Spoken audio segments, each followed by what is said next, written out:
Alors, Salomon Jogues, c'est un prêtre exorciste jésuite. Il est né en l'an 0 à Nazareth, dans le village de Jésus, et c'est le meilleur ami de Jésus. Pendant 30 ans, ils vont être ensemble, jusqu'au jour où leurs destins vont se séparer. Salomon va partir chez les Zélotes pour combattre les Romains. Il sera piégé à Massada. C'est le début du roman, c'est la première partie de ce livre.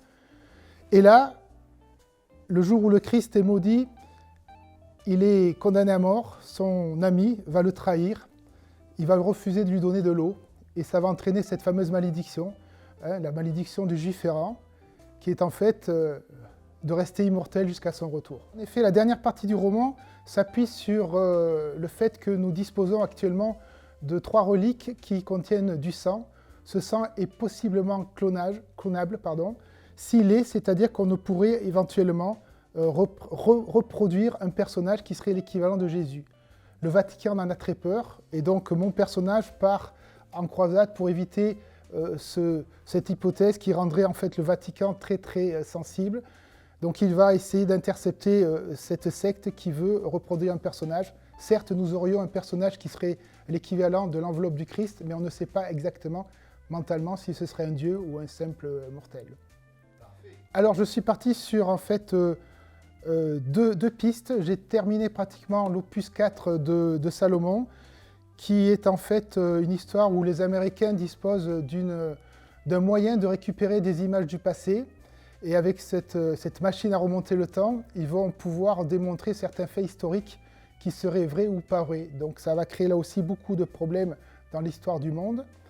Et aussi je travaille en ce moment, et c'est ça qui me tient le plus à cœur, sur un deuxième projet qui lui serait la suite de Born to be John. Born to be John, c'était une parodie des années 80 où je m'étais amusé à imaginer un petit génie qui a un accident de skate et qui devient surdoué en tout. Et il se prend pour John McEnroe, il se prend pour John Travolta. Et là, je voudrais travailler sur le monde de la santé parce que actuellement, je vis une épreuve assez douloureuse. Je vais travailler sur la néphropathie, c'est-à-dire le monde des gens qui attendent des greffes, et expliquer un petit peu d'une façon sympathique et souriante pour amener un petit peu de joie à tout ce monde, parce que les gens, les aides-soignants sont extraordinaires et très empathiques. Essayer de montrer qu'il y a quand même de l'espoir pour les gens qui sont sous dialyse, pour essayer de retrouver une vie normale. Donc mon projet, c'est de faire un petit peu un roman sur ce monde, faire découvrir aux gens la souffrance, mais aussi l'espoir de beaucoup de gens qui sont gravement malades. Merci beaucoup, Paul. Je te remercie. Merci Yann. Et merci à tous mes lecteurs. Je vous conseille donc 2 heures de lecture, aussi bon qu'un film de science-fiction.